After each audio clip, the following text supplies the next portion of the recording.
C'est La sixième femme, Lien mortel, les enquêtes de Maya Gray, tome 6, écrit par Molly Black, lu par Audrey. Chapitre 1.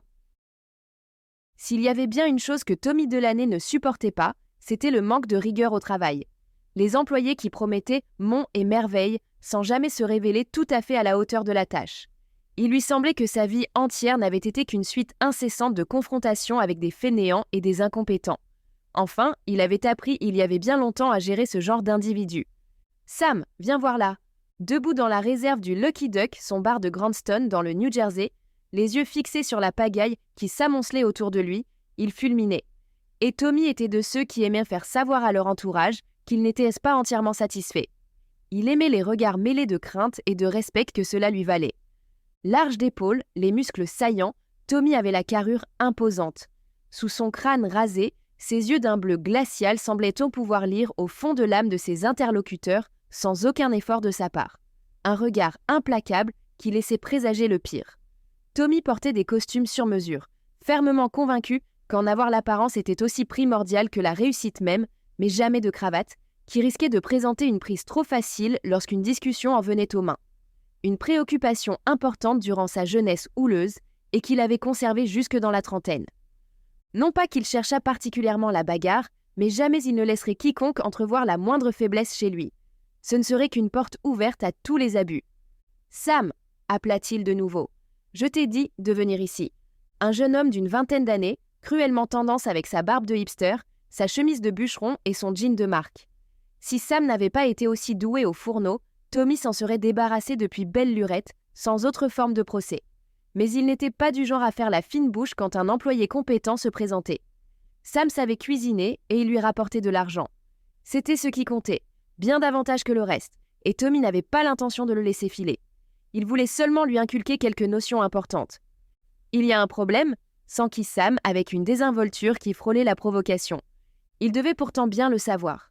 Il devait savoir, depuis le temps, comment se tenir avec son chef. « Un problème ?» répéta Tommy. « Est-ce qu'il y a un problème ? Regarde-moi ce chantier.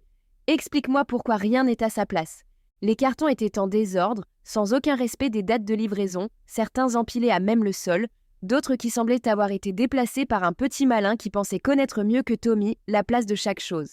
« Je ne sais pas, » répondit Sam. Encore une réponse inepte. C'était son boulot de savoir. Nom de Dieu.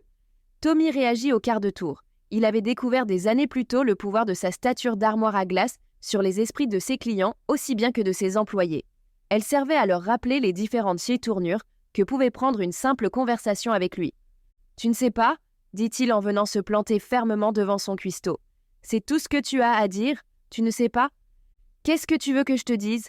protesta Sam, une note d'indignation dans la voix que Tommy n'était pas disposé à tolérer. Visiblement, Sam ne comprenait toujours pas de quoi il retournait. Il était question de respect, de se rappeler quelle était sa place ici. Tommy le bouscula brusquement, rappel soudain et violent qu'il n'était pas homme à se laisser marcher sur les pieds. « Ce que je veux, c'est que tu fasses ton boulot. Range-moi tout ça, à la bonne place. » Tommy remonta les escaliers vers le bar, comblé par la sensation d'être maître des lieux. Le Lucky Duck était bondé, comme tous les vendredis soirs. Le gros des clients, pour le moment, était encore constitué de collègues de bureau, rejoints depuis quelques minutes par les premiers couples en rencard. Plus tard viendraient les buveurs et les fêtards, ceux qui n'envisageaient pas de trouver le sommeil ce soir. C'était eux que Tommy appréciait tout particulièrement. Il se mêlait souvent à eux, et s'il s'en trouvait un qui dérapait, eh bien, il gérait la situation comme il se devait. Crystal, une de ses serveuses, vint à sa rencontre. La jeune brune de 23 ans avait ce charme vaguement endurci qu'avaient pas de ceux qui avaient tôt passé un peu trop longtemps derrière le comptoir d'un bar. Au grand désarroi de Tommy, elle n'avait jamais montré grand intérêt quand il lui avait suggéré, de façon répétée, qu'ils formeraient un duo parfait. À la place de son uniforme de service, le t-shirt un peu trop moulant, brodé du nom du bar, elle portait une jupe simple et un sweatshirt noir. Elle lui tendait une clé. Tommy n'était pas d'humeur. « Quoi encore ? Il n'y a pas assez de Sam qui met le bazar dans ma réserve. Maintenant, c'est toi qui... » « Quoi ? Tu veux partir plus tôt ? » ?»« Pas plus tôt, non. Je pars tout court. »« Pardon ?» s'exclama Tommy, sans se soucier des oreilles qui se tendaient et des têtes qui se tournaient vers eux dans le bar. « Tu as parfaitement compris. J'en ai ma claque. Je t'ai entendu hurler sur Sam. Ta façon de traiter les gens... » Je traite tout le monde avec respect jusqu'à ce qu'on commence à se foutre de moi, répliqua Tommy, qui avait du mal à croire ce qu'il entendait. Comme toi, par exemple, qui me menace de démissionner. Qu'est-ce qu'il y a? Tu veux une augmentation, c'est ça?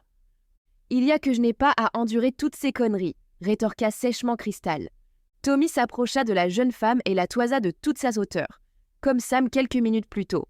Écoute-moi bien, il n'est pas question que tu démissionnes, pas en plein milieu de ton service. Pas si tu veux recevoir ta dernière paye. Tu crois que tu peux rendre ton tablier comme ça, sans prévenir? Ose seulement essayer, et je ferai de ta vie un enfer. Tu crois que je n'en ai pas les moyens? Il vit la peur envahir les traits de la serveuse. Parfait, c'était tout ce qu'elle méritait, cette conne. Alors tu vas arrêter de te plaindre, tu vas remettre ton uniforme et tu vas retourner travailler, continua Tommy. Il en avait décidément par-dessus la tête aujourd'hui de ces imbéciles qui refusèrent de faire ce qu'il leur demandait. Sa vie pourrait être tellement plus simple si seulement les gens savaient rester à leur place. Il traversa d'un pas rageur la foule des clients qui s'écartèrent sur son passage. Personne ne restait jamais longtemps en travers de son chemin. Il se dirigea vers son bureau, à l'arrière du bar, le traversa également jusqu'à la porte de derrière du bâtiment. Un peu d'air lui ferait le plus grand bien. Encore une soirée idéale pour sa tension artérielle. Son médecin l'avait mis en garde contre le stress, mais que pouvait-il faire, entouré comme il l'était par un ramassis d'idiots qui semblaient mettre tout leur cœur à plomber son business? Tommy savait bien qu'il ne s'attirait pas l'affection de ses employés en leur criant dessus, en les menaçant physiquement, mais c'était de leur faute après tout. Il n'avait qu'à travailler correctement. Gérer un établissement comme le sien, dans une petite ville comme Grandstone, n'était pas facile non plus. Ça ne pouvait fonctionner que si tout le monde partageait son puissant désir de réussir. S'ils étaient incapables de comprendre sa passion pour son travail, c'était leur problème, pas celui de Tommy. Pour l'heure, il sortit dans la ruelle qui longeait le bar et inspira profondément de grandes bouffées de l'air nocturne. Non qu'il y eût grand-chose d'apaisant à cette allée typiquement glauque, mais entre les ordures et les graffitis, au moins pouvait-il allumer une cigarette en paix, maudissant ces nouvelles lois qui l'empêchèrent de le faire à l'intérieur de son propre bar. Haut dans le ciel, la lune était pleine et inondait de son éclat blafard les pavés sales de la ruelle. Tommy entendit un bruit derrière lui et se retourna intuitivement. Ce devait être cet abruti de Sam qui pensait pouvoir se mesurer à lui, ou Crystal, qui venait lui dire de nouveau qu'elle démissionnait, comme s'il y avait la moindre chance qu'il la laissât s'en tirer comme ça. L'un comme l'autre, il allait les faire payer. Tommy en était là de ses réflexions quand le cordon se resserra presque délicatement autour de sa gorge. Il se débattit par automatisme, cherchant de ses doigts fébriles une prise sur le garrot. Il tenta un coup de coude en arrière, mais n'y gagna pas plus de répit. Non, il refusait de l'accepter. C'était lui qui faisait la loi, c'était lui, Tommy Delaney, qui... Étendu au sol, les poumons vidés, il comprit alors que les ténèbres se refermaient autour de lui, qu'il avait rendu son dernier souffle. Chapitre 2. Le salon de tatouage sembla à Maya incertain de sa propre identité.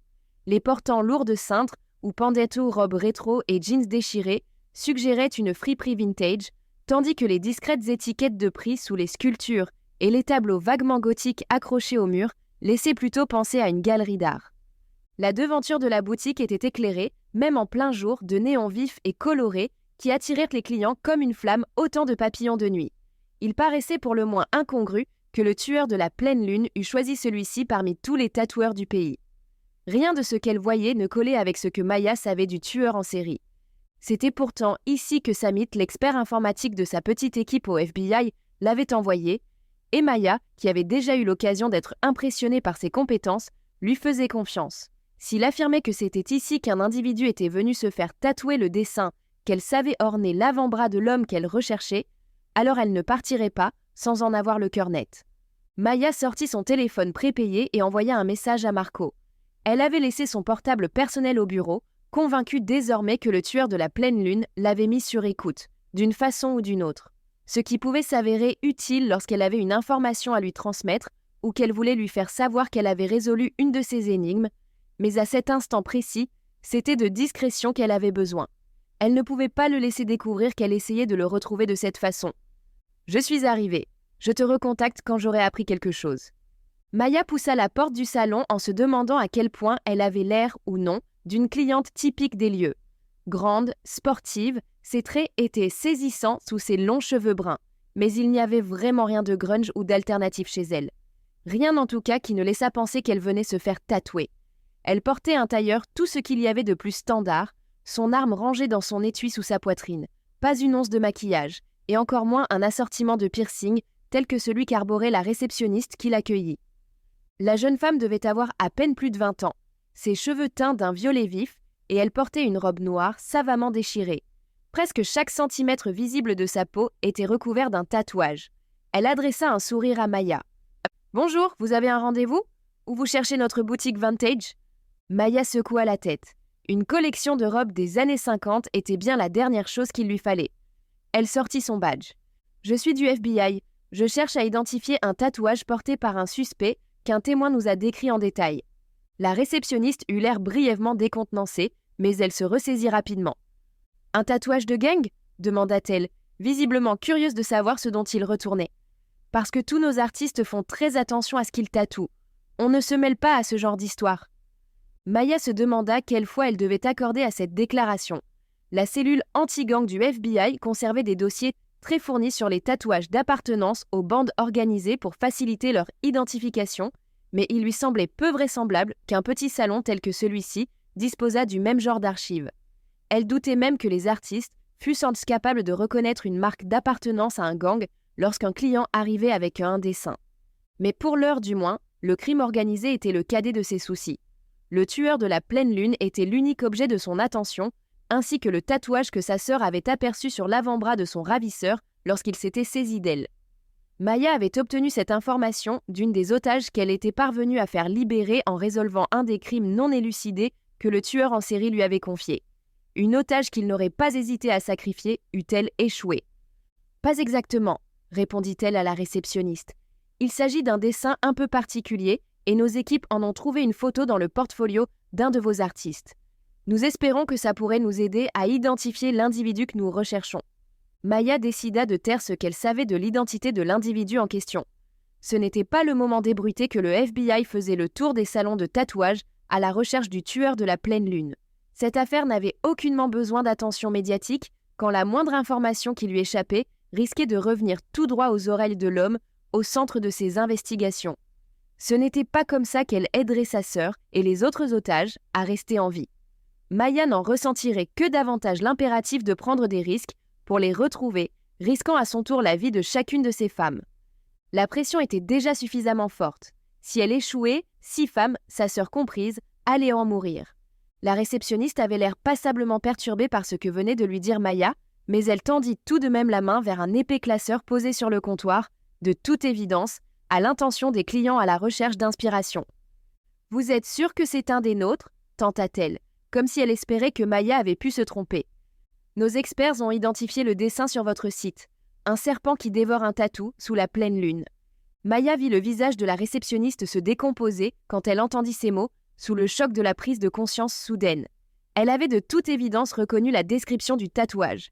Maya sut alors qu'elle était exactement au bon endroit.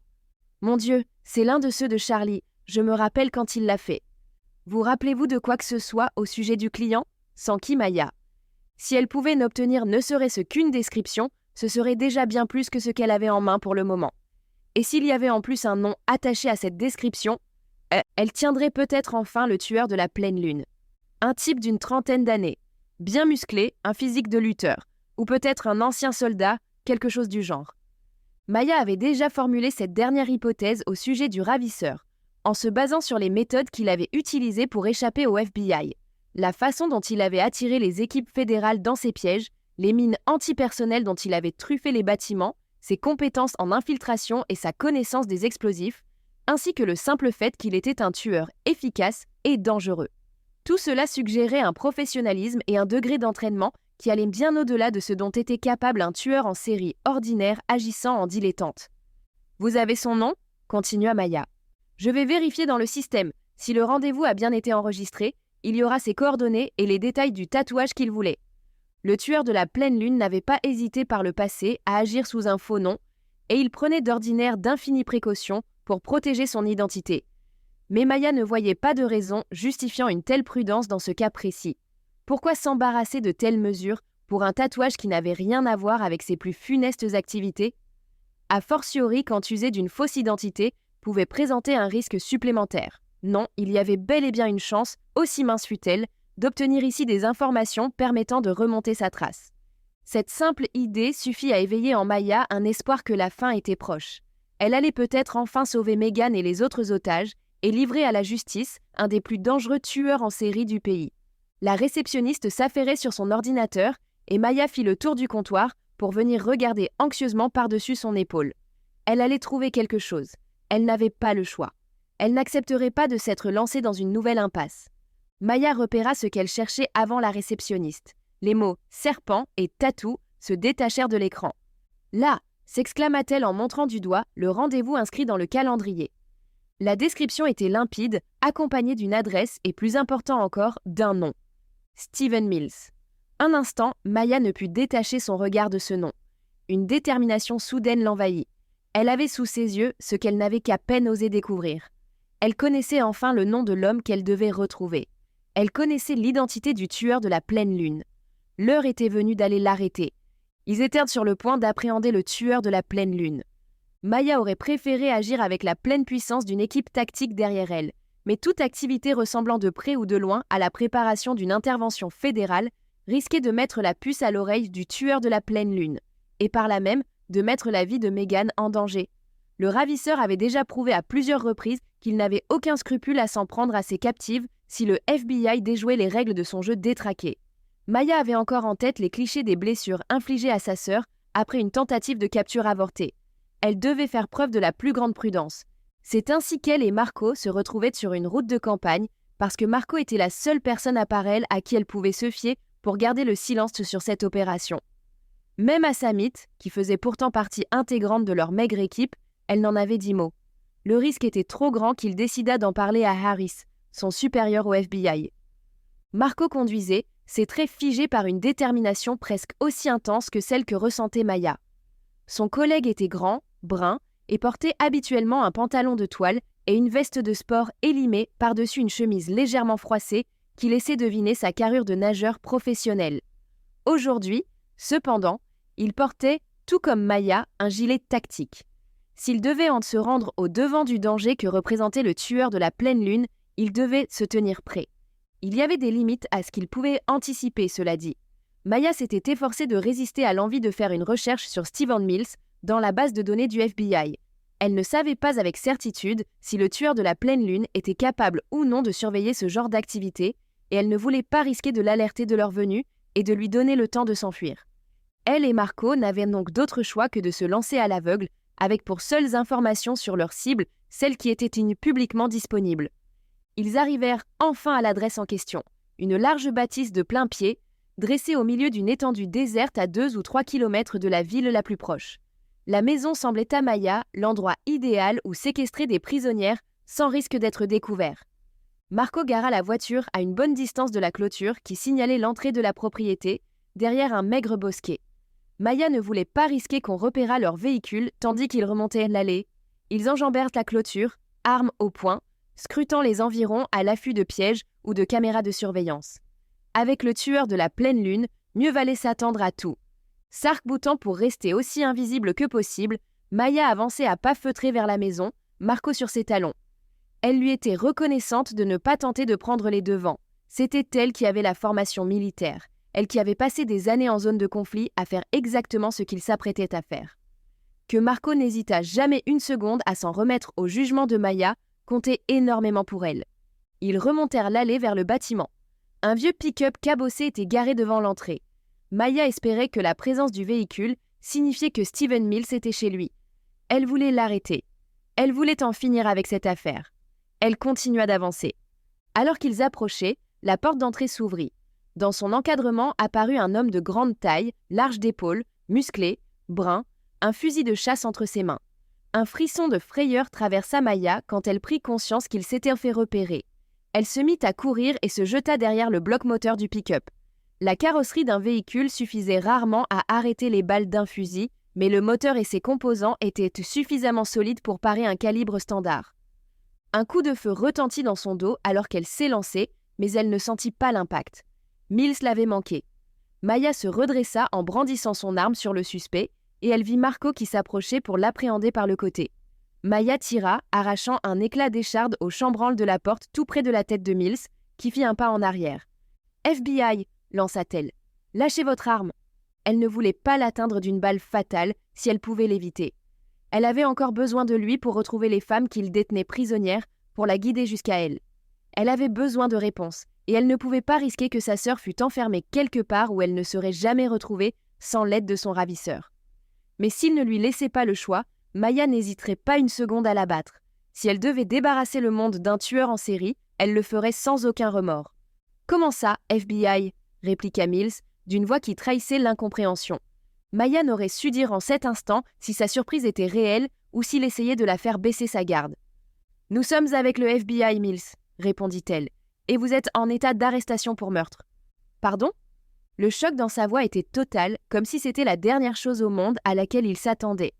Une nouvelle fois, Maya ne fut pas capable de déterminer si ce n'était qu'une ruse pour la faire sortir à découvert. « Lâchez votre arme !» cria-t-elle de nouveau. « Je ne vous le demanderai pas une troisième fois. » Il y eut un bref silence, puis, à la surprise de Maya, le fusil de chasse vint s'abattre à terre sur le porche de la maison.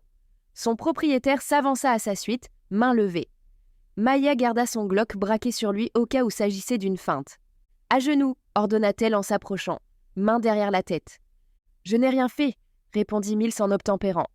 Maya lui passa les menottes au poignet et en profita pour relever la manche de son suspect, pour dévoiler le tatouage qui ornait son avant-bras, tel qu'on le lui avait décrit dans ses moindres détails. C'était la preuve qu'il leur fallait, malgré les protestations de Mills. Ils tenaient le tueur de la pleine lune. « Où sont-elles » demanda Maya. « Où sont qui » répondit Mills. « Ne faites pas semblant de ne pas comprendre. Les femmes que vous avez enlevées. Où sont-elles ? Ah ouais. D'abord, vous m'accusez de meurtre. Maintenant, vous me dites que j'ai enlevé quelqu'un ? Je n'ai aucune idée de ce dont vous parlez, ma jolie. » Maya se plaça devant lui et le toisa, arme au poing. Elle dut se faire violence pour ne pas le descendre sur le champ, pour tout ce qu'il lui avait fait, à elle et à sa famille. Pour ne pas lui planter une balle dans le front, comme il le méritait. « Où est ma sœur ?» reprit-elle. « Et ne faites pas mine de ne pas savoir. Votre tatouage vous a trahi. Combien d'autres hommes pensez-vous qui ayez un tatouage pareil ?»« La moitié des gars de mon unité, » répondit Mills, l'air décontenancé. Il n'était pas le seul à ne pas comprendre ce qu'il se passait. En un instant, la certitude absolue de Maya s'était évanouie au profit d'une confusion totale. Elle eut la sensation que le sol se dérobait sous ses pieds. « Marco, fouille la maison. S'il y a la moindre trace des otages, préviens-moi. » Marco acquiesça et disparut à l'intérieur. Maya reporta son attention sur Mills. « Expliquez-moi, comment ça ? Votre unité ?»« Force spéciale, répondit-il. Basée à West Point. Quel rapport avec votre tatouage ? Je vous l'ai dit, un paquet de gars de mon unité se font tatouer ce dessin, sous une forme ou une autre. C'est un peu notre insigne officieux. Ça fait des années qu'on fait ça. » Il mentait, probablement. Maya tenait en joue le tueur de la pleine lune, et ce n'était là qu'un autre de ses tours de passe-passe pour détourner son attention. « Rien dans la maison, » lança Marco. « Aucun signe de qui que ce soit. » Il y avait donc une chance que Mills dît la vérité. Cette perspective donnait à Maya l'impression qu'on lui arrachait le cœur de la poitrine. Ils arrêteraient quand même Mills et le ramèneraient au bureau pour le questionner, mais s'il s'avérait qu'il y avait bien une unité des forces spéciales qui portait cet insigne, Dieu seul savait combien d'hommes portèrent ce même tatouage. Cet élément seul ne suffirait pas à les mener jusqu'au tueur de la pleine lune. Ils en savaient peut-être un peu plus sur lui.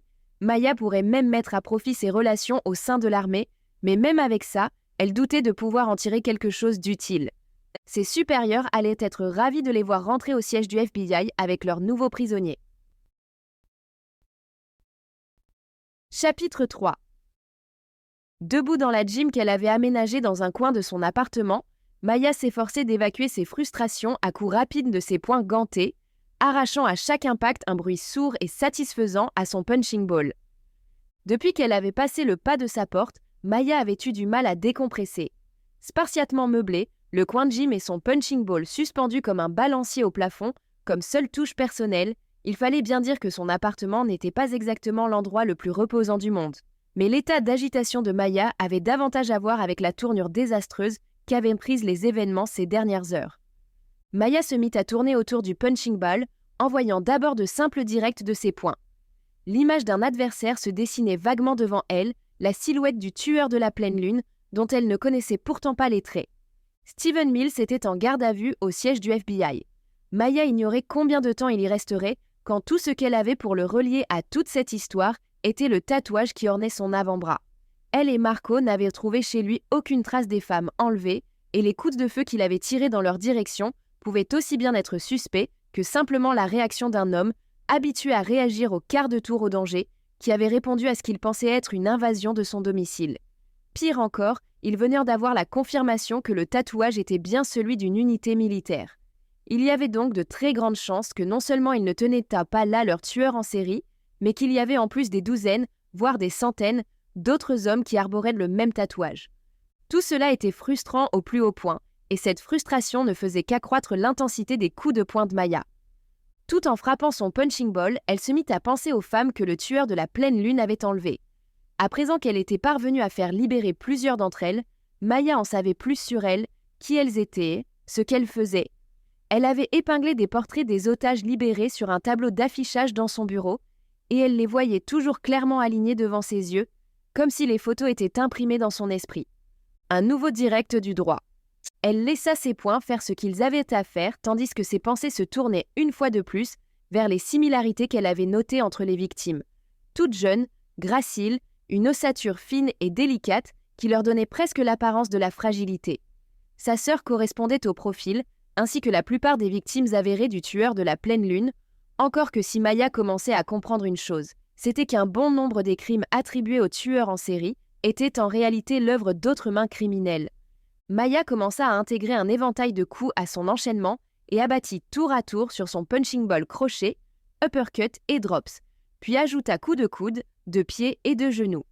Elle avait beau frapper de plus en plus violemment, rien n'y faisait. Elle ne parvenait pas à se débarrasser du sentiment tenace de frustration qui régnait en elle. Il y avait un autre élément qui reliait les otages du tueur de la pleine lune, dont Maya avait pris conscience en étudiant les vies des dernières jeunes femmes qu'elle avait fait libérer. Toutes s'étaient trouvées sur le pas d'une nouvelle étape, toutes étaient sur le point de voir leur vie changer lorsqu'elles avaient été enlevées. Leur ravisseur s'était emparé d'elles au moment exact où leur vie devait prendre un tournant significatif. Maya se demanda, non pour la première fois, si elle avait mis le doigt sur le critère ultime qui régissait les choix du tueur en série. S'il élisait de frapper à ce moment précis pour soustraire au monde ce potentiel, ou pour faire passer le message que personne n'était réellement capable de changer. Peut-être était l'expression d'une lugubre philosophie de l'inéluctable, ou peut-être voulait-il s'approprier ce potentiel, en devenir maître. Son mobile avait-il finalement une quelconque importance ? Savoir pourquoi il ciblait certaines femmes et pas d'autres n'en apprenait pas plus à Maya sur l'identité du tueur de la pleine lune. Cette réflexion suffit à insuffler une violence au coup de poing qui vint frapper le punching ball qui se réverbéra jusque dans son poignet, malgré les gants qu'elle portait. Maya s'immobilisa, en sueur, le souffle court, d'autant plus frustrée que cet entraînement intensif n'avait rien fait pour alléger son angoisse. C'est l'instant que choisit son téléphone portable pour sonner. Son portable principal, pas un des prépayés qu'elle s'était mise à utiliser avec Marco. Elle sut dès qu'elle vit le nom de Harris affiché sur l'écran qu'elle allait passer un sale quart d'heure. Le directeur adjoint du FBI était, à de nombreux égards, un homme bien. Il gérait depuis des années le service où travaillait Maya et elle avait toujours tenu en estime ce chef qui était toujours disposé à venir à son aide, sans jamais pour autant se mettre en travers de son chemin. Pour ce qui était des affaires non élucidées, elle avait toujours senti son soutien sans qu'il ne pèse sur elle. Mais quelque chose avait changé depuis les enlèvements. Ou peut-être depuis que Harris avait compris qu'ils avaient un lien avec les meurtres du tueur de la pleine lune. Il y avait désormais en lui un élan dangereux, une volonté impérieuse d'obtenir des réponses quant à qui faisait trop souvent fi de la sécurité des otages lorsque venait le moment de leur libération. Ces tentatives avortées d'appréhender le ravisseur à coups de descente armée mal avisée avaient déjà eu pour conséquence le passage à tabac méthodique de Megan, la sœur de Maya, et une autre des otages s'était vue forcée de sectionner son propre doigt. C'était précisément à cause de ce risque que présentait Harris que Maya avait insisté sans en démordre pour obtenir sa propre équipe opérationnelle, mais cela ne l'avait décidément pas mise en odeur de sainteté auprès de son supérieur. Maya décrocha quand même, en dépit de ses appréhensions. Elle n'avait pas le choix. Harris avait peut-être des informations sur une nouvelle affaire. Ce n'aurait pas été la première fois que le tueur de la pleine lune envoyait ses missions au bureau de l'agence fédérale. « Agent Gray », dit-il aussitôt qu'elle eut décroché. « Voulez-vous bien me dire ce que vous fabriquez exactement ?»« Je vous demande pardon, monsieur, » répondit Maya. « Je viens de raccrocher d'une conversation téléphonique avec un haut gradé des forces armées qui me raconte que vous auriez décidé de coffrer son meilleur élément. Et quand je demande des explications à Patel, il me baragouine quelque chose au sujet d'un tatouage ?» Maya jura dans sa barbe. Ça lui apprendrait à ne pas donner toutes les informations à Samit. J'attends des explications, Gray, reprit Harris. Immédiatement. Maya aurait préféré ne pas avoir à en discuter au téléphone, quasiment certaine désormais que le tueur de la pleine lune écoutait chacune de ses paroles. Monsieur, il y a des chances qu'au-pète que cette ligne soit compromise, expliqua-t-elle. Anna, le tueur de la pleine lune savait qu'elle savait qu'il l'écoutait, elle ne risquait donc pas grand-chose à révéler ce détail. Compromise ou non, j'exige une explication, insista Harris. Et tout de suite, je vous ai laissé suffisamment de marge de manœuvre jusqu'ici, mais ma patience a des limites. Ah ben. Maya comprit que si elle voulait garder la main sur l'enquête, elle n'avait plus le choix. Nous avons reçu des informations sur un lien potentiel entre le tueur et un tatouage particulier. Nous sommes parvenus à en remonter la trace jusqu'à Steven Mills, mais il s'est avéré que ce design est spécifique à l'unité militaire dont il fait partie. Elle n'était pas ravie, c'était le moins qu'on pût dire, de devoir partager ces informations au téléphone. Cela ne manquerait pas d'alerter le tueur de la pleine lune au fait qu'elle était sur ses traces, qu'elle avait enfreint les règles qu'il lui avait dictées. Une autre femme risquait d'en payer le prix, de sa vie peut-être, et ce serait la faute de Maya. Et donc après tout ça, vous avez arrêté le mauvais type ? S'exclama Harris, de moins en moins satisfait. Nous continuons de regarder du côté de Steven Mills pour mettre tout ça au clair, répondit Maya. Il n'avait pas encore entièrement écarté la possibilité qu'il fût coupable. Vous avez terminé de regarder de son côté, j'ai ordonné sa libération il a 20 minutes. Chef, protesta Maya, vous m'aviez assuré que mon équipe aurait l'autonomie complète. L'existence de votre équipe dépend entièrement des progrès que vous faites dans la traque du type qui est derrière tout ça, Gray, rétorqua Harris d'un ton qui ne laissait guère de place à la discussion. J'essayais d'avancer justement en suivant la piste du tatouage. Eh bien, ça ne suffit pas. Ça ne suffit plus. On commence à me poser des questions très sérieuses. Ici, Gray. Vous nous avez dit que la meilleure façon d'avancer était de résoudre les enquêtes que cet enfoiré nous envoie, que c'était le seul moyen de sauver la vie de ces femmes. Or, la dernière fois que vous avez élucidé une affaire, vos efforts ne se sont pas soldés par la libération d'une otage. Mais Maya lui avait déjà expliqué les raisons de ce nouveau développement, tout comme le tueur de la pleine lune les lui avait expliquées. Qu'une des otages s'était donné la mort, le problème étant que Maya elle-même n'était pas certaine d'y croire. Ce pouvait tout aussi bien être un mensonge tissé par le ravisseur à la fois pour se disculper de ses propres actes et pour convaincre Maya de continuer de lui obéir au doigt et à l'œil. Il lui semblait avoir perdu tout contrôle sur les événements, tandis que le périlleux de la situation augmentait avec chaque jour qui passait. Si elle ne trouvait pas les réponses à ces questions très rapidement, Megan serait peut-être la prochaine à périr aux mains de son ravisseur. Et Maya ne pouvait pas laisser cela arriver. « Nous en reparlerons au bureau demain », reprit Harris. « Et vous avez intérêt à m'apporter de meilleures options que votre petite stratégie actuelle si vous ne voulez pas que je demande à notre directeur de remettre en question l'existence de votre équipe opérationnelle. » Il raccrocha, laissant Maya seule avec une sensation de vide et sa terreur de ce que cette conversation pouvait signifier pour la sécurité de sa sœur. Rien que les paroles échangées avec son supérieur étaient suffisantes pour la mettre en danger. Si l'équipe que Maya était parvenue à mettre en place disparaissait, elle risquait un sort bien pire encore. Maya était encore en train d'imaginer les 1000 façons dont la situation pouvait dégénérer quand un coup retentit à sa porte. Elle ne se rendit compte de son état de tension extrême que lorsqu'elle dégaina instinctivement son Glock avant d'aller ouvrir, son corps entier paré à un déchaînement de violence tandis qu'elle penchait la tête vers le Judas. Maya se détendit aussitôt et ouvrit la porte sur Marco. Il se tenait sur le seuil de son appartement, 2 cartons de plats à emporter dans une main, une bouteille de vin dans l'autre, comme s'il s'était agi d'une simple visite de courtoisie, comme si les événements désastreux de la journée n'avaient jamais eu lieu. « J'ai pensé que ce serait une bonne idée de passer te voir », commença Marco, tandis que Maya le dévisageait avec stupeur. « Je me disais qu'après tout ce qui s'est passé tout à l'heure, tu serais en train de me torturer l'esprit, termina Maya. De sombrer dans l'obsession, de me dire que je ne suis pas seulement en train de me battre contre un dangereux psychopathe, mais contre le FBI tout entier de surcroît. Quelque chose comme ça, répondit Marco en haussant les épaules. Je me trompais ? Mais non seulement il ne se trompait pas, mais les pensées de Maya étaient agitées par bien d'autres choses encore, qu'elle ne se permettait pas d'exprimer de manière aussi directe. Elle s'écarta pour laisser Marco entrer dans son appartement. J'étais au téléphone avec Harris à l'instant. Il n'est pas satisfait des événements de la journée, et il n'est vraiment pas content que nous l'ayons laissé dans l'ombre. Et le pire de tout, c'est que sans otage libéré en échange de notre dernière affaire, il a un sérieux levier contre nous. Une conclusion à cette journée catastrophique sortie tout droit des pires cauchemars de Maya. Si je comprends bien, je n'ai pas apporté assez de vin, c'est ça ? répondit Marco d'un ton qui se... Nous espérons que vous avez apprécié cet aperçu. Pour continuer à écouter ce livre audio sur Google Play Livres, utilisez le lien dans la description de la vidéo.